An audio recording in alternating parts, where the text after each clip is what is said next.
Well, I'm joined now by tech guru and CEO of Big Cabal Media, Tomiwa Aladekomo, to review some of these top stories in more detail. Welcome again to the show. Great to have you on, Tomiwa. Good morning. Thank you for having me again.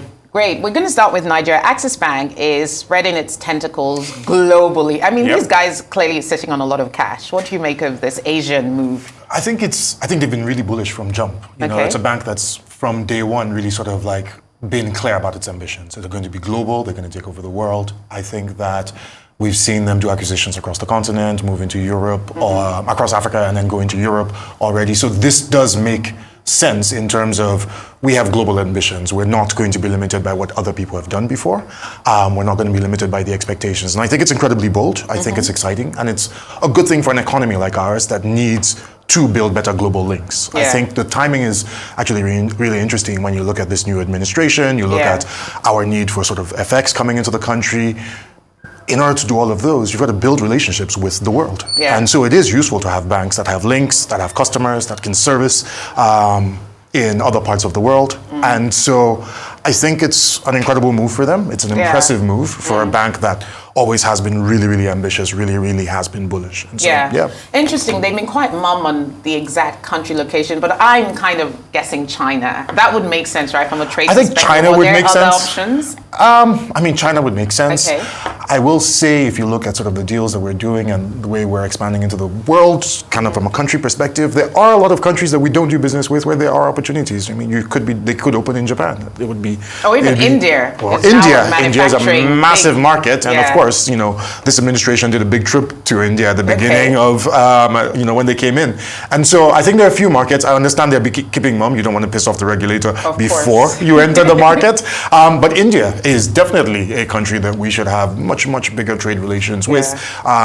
They are really good at a lot of things that we want to be good at. They have, as a market, a lot of sort of similarities to our market. And big tech talent as massive tech talent, tech education, which is also really critical. And as a blueprint for our tech industry, it's a market that actually makes a lot of sense. So we should have better trade links with them. We should have better relationships with them. We should be doing a lot more business. So that could be an interesting place for them to do business. A lot of companies have been moving their supply chain hubs from China to India. So it wouldn't make sense if India was on the cards. It would absolutely make sense. And then we get talent from there. You already have them sort of helping us build software or working with tech companies. There are companies in this market that have sort of 20, 30, 40-year relationships with tech companies in India. And so, that could be an interesting market. Interesting. You know? Well, we'll move on to another sort of techish story now. It is a tech story. Startup Act. We now have a startup portal. I think a lot of people have been waiting for this. Seems like Bosun Tijani has just been on like this momentum. This is a great thing for the entrepreneurial ecosystem, Absolutely. We think the minister is doing really great work. He's moving very quickly. The Startup Act is one of those things that was really hailed when it happened, and we were big supporters of it. It is fantastic to see implementation start. I think one of the challenges in Nigeria is you pass bills and acts that have very good intentions, and then nothing happens. And so I think there's been a lot of worry within the ecosystem. Well, you guys said this thing was going to be the greatest thing since sliced bread. Where is it? What's happening? And so I think the minister is doing really great. One of the things that I think his team is doing well is prioritizing and saying, look, there's these things that have been on the ground before we came in, and we will treat them. You know, we have our own priorities and our own things. So we're trying to train 3 million people. It's a new initiative.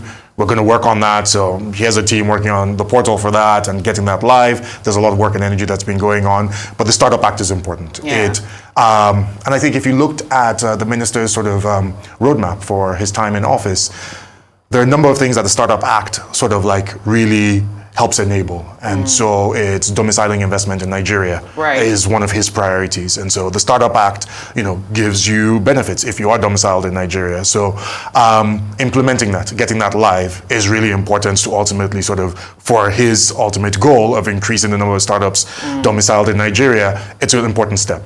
Because once people are like, well, you know, if I'm here rather than Silicon Valley or wherever it's, or rather than Delaware or wherever, if I'm incorporating here are the tax benefits, here are the additional benefits, here is the pool of capital that I can access. And I mean, the reason people domicile in Delaware is because sort of the biggest pool of capital in the world is North America and Silicon Valley, and that's their preferred place. And so with things like the portal, with the implementation of the Startup Act, and with the work that the minister's team still has to do, you have to make sure that there are pools of capital that can see that Nigeria is a good place to do business, is a good place for a startup to be built and to be developed. And so there's reason for capital to come and sit in this market. Fantastic. And so I think it's a really great step, and looking forward to and I look forward to getting the feedback from the entire ecosystem. I understand investors and venture capitalists and everyone else will also have some visibility on the platform. Yeah. But we can't go away without talking, for me, what has been the story of the week. I'm told we're almost running out of time, but we really need to talk about OpenAI. Because I don't know anybody who's luckier than Sam Altman right now. Is he lucky? Help us? Well, I mean, if you consider what has happened to a lot of tech CEOs recently, I would say that the stars have aligned from him. He's back in OpenAI after a crazy week of resignations and dismissals and whatnot and board governance issues and fears around AI security. What do you think is the main reason this happened? Was it really safety concerns? Was it staff issues? What exactly was going on? I think there's still a lack of clarity because the board hasn't given a lot of clarity as to exactly what it is that precipitated this. There are two different people on the board. Ilya Sutskever, who's sort of like a chief scientist. There's a gentleman whose name escapes me. Also a co-founder of OpenAI. And so there's, I think, two camps in terms of the reasons. So it's Ilya and sort of his safety concerns that Sam Altman's moving too quickly.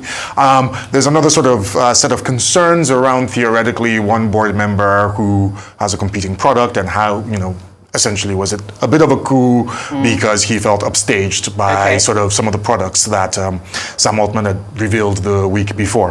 Again, I think we're kind of on that side in the realm of conspiracy. On the Ilya side, definitely an established set of concerns that have long been part of, the initial formation of OpenAI was because of concerns about the safety of developing AGI. What's happened that we've seen over the last sort of year and 18 months as ChatGPT got released is they've become this incredible commercial machine. And so, and Sam Altman, being the super bullish sort of like founder that he is moving faster and faster in terms of releasing new products, in terms of really changing the market.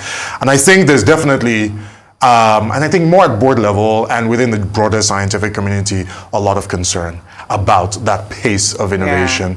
I think with his team, it's clear that they're behind him. They're clearly behind him, but I understand that about 70% of the staff compensation is in company stocks. So if you were an investor and your company was going to go down, you would definitely tell the board, look, if you don't bring this guy back, we're leaving, right? Yeah, if you're an employee, vested interests there, which make total sense. Absolutely, if you're an investor. absolutely. It's also why Silicon Valley structures compensation that way. It ties your interest to the long-term interest of the company. It really, really does. So, I think, look, it's money always matters, and like people have, and it's incredible amounts of wealth.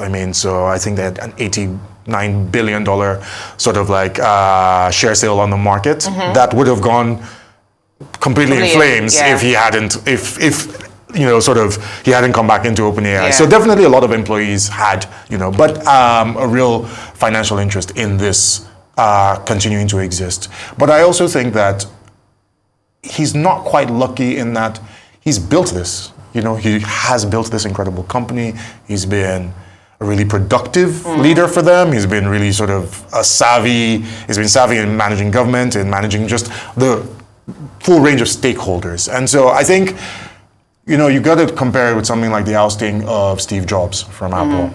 You are ousting your moneymaker. You are ousting your miracle man, the person who understands this thing and is making it happen.